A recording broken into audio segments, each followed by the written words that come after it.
accueille le petit Nicolas qui a 3 ans et qui vient se faire opérer d'une hernie au diaphragme. Alors nous accueillons Gisèle qui a 15 ans et qui vient se faire opérer d'une valve mitrale. Alors donc elle arrive aujourd'hui et demain matin à 8h30 nous sommes au CHU et jeudi c'est l'opération. J'ai rendez-vous mardi pour les visites anesthésie et radio. Et ensuite, on verra en fonction de son état, parce qu'il paraît qu'il est dénutri et qu'il va falloir le retaper avant l'opération. La petite Shakina vient de Lubumbashi. Elle a 5 ans et elle sera opérée d'une opération cardiaque jeudi aussi.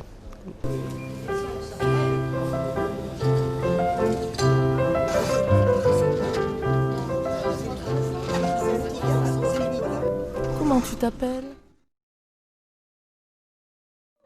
Depuis le jour où, avec Jean-René Luçon et le bon docteur Mialier, nous sommes allés tous les trois voir le directeur général, qui était M. Bettiga à l'époque, et on lui a demandé si il acceptait, au nom du CHU, de prendre en charge quelques malades. Au départ, c'était 2 ou 3, et puis on a un peu débordé. L'objectif de 2-3 a été dépassé, en grande partie à cause de la générosité des gens d'Auvergne, qui ont fait que l'association a pu prendre en charge des enfants en dehors du contrat qu'on avait établi avec le CHU. Les clubs de service, c'est le Rotary, le Lions Club, les Sœurs Optimistes, tous ces gens-là qui ont une action précise une année et qui disent cette année on va faire une action pour l'Auvergne pour un enfant, pour une autre association. Et Concert bien sûr qui a été une entrée importante.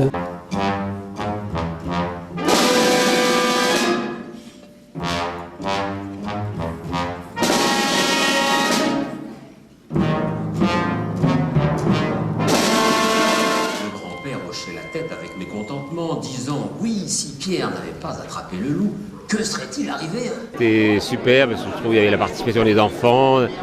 Avant, c'était bien, ça m'a beaucoup plu, énormément, très chaleureux. Le jour de son arrivée, il a pris un bain et puis il a fait un gros dodo. Il a mangé des carottes au lard et il était adapté. C'est incroyable. Donc là, il n'y a pas de langage commun, mais bon, on finit par se comprendre parfaitement, par gestes, en se touchant. On a fait toutes les visites préalables, et nombreuses.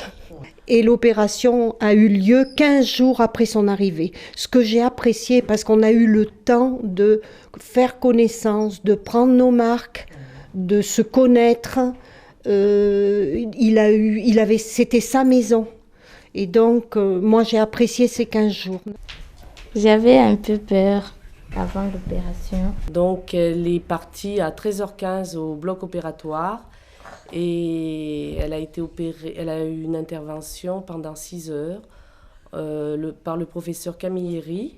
Le lendemain, nous avons pu la voir en réanimation qu'à 14h. Bon, elle allait bien, un petit peu impressionnée parce qu'elle était absolument branchée de partout, des pieds à la tête. Alors là, elle n'osait plus bouger. Elle était opérée d'un canal artériel par cathétérisme, par le docteur Luçon. Comme elle allait très bien dès la fin de l'opération, elle a pu aller à l'école pendant 2 mois pratiquement. Et elle a fait d'énormes progrès. Elle connaissait quelques mots en français, mais elle ne savait pas ce qu'ils voulaient dire. Et maintenant, elle connaît les couleurs, connaît beaucoup de choses. Je viens du Sénégal, de Dakar. Ouais.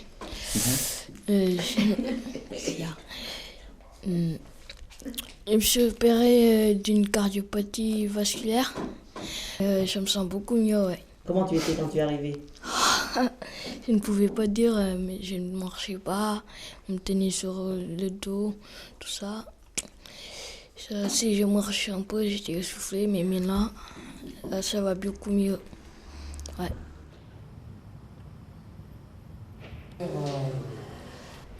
Je suis venue passer la dernière visite avec le professeur Luçon.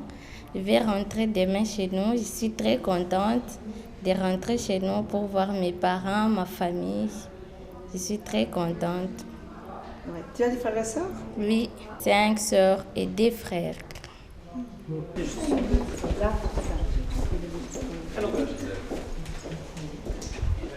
Et puis toi, il y a juste ce cintron là. Oui. Donc il faudra qu'il t'en donne rapidement. Hein. Tu diras bien, hein, parce que c'est important pour toi. Ça, Ah oui, ça on l'a bien. Voilà. Et expliqué. puis la carte pour chacune aussi. Mais elle est bien sérieuse. Je suis pas inquiet. Alors, on va montrer ce que tu as, hein, parce oui. que ça tu sais pas, tu n'as pas vu. Et non. Voilà. Alors c'est une prothèse comme ça. La valve qui était ici, là, entre l'oreillette et le ventricule, c'était celle-là qui était abîmée, qui ne marchait pas. Donc on a enlevé la valve et à la place, on a mis, bon c'est un peu trop gros, on a mis ça à la place.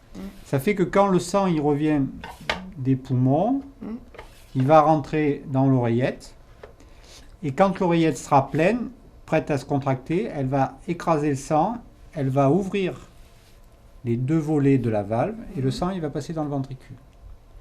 Le temps d'après, le ventricule il va se contracter, la pression elle va fermer les ailettes, le sang ne pourra pas retourner en arrière dans les poumons, et par contre il va ouvrir cette autre valve qui est la valve aortique ici, et il va rentrer dans l'aorte, d'accord, pour aller alimenter l'organisme.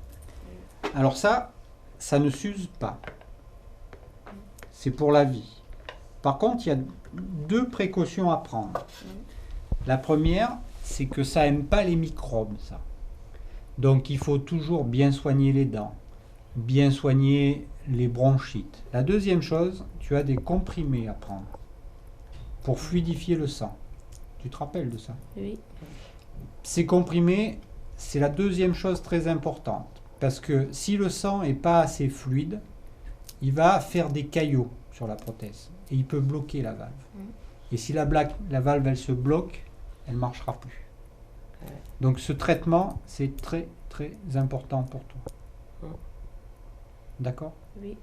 Ce traitement, il va te faire vivre autant que la prothèse. Il est aussi important pour toi, le traitement, que la prothèse. D'accord? Oui.